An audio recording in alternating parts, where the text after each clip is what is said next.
Komisyon ni Senate Pro Tempore Jinggoy Estrada si dating CHR Justice Secretary at Senador Leila de Lima kung bakit hindi dito nagawang kasuhan no sinooy Davao City Mayor at ating Pangulong Rodrigo Duterte dahil sa umano'y Davao Death Squad. Sa tingin mo, Atty. Sal, naghahanap lang ng dating senadora ng ebidensya o pwedeng gamitin para sirain ang dating Pangulo, or this hearing ay parang nag-fishing expedition itong mga kritiko ng dating Pangulo para kung anong pwedeng maikaso sa kanya?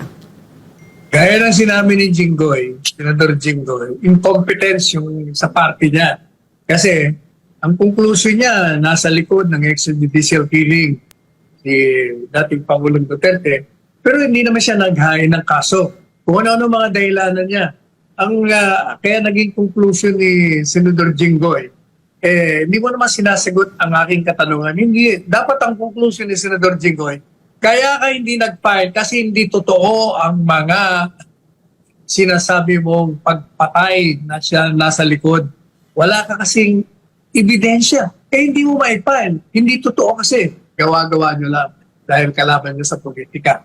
Mga yelo yan eh.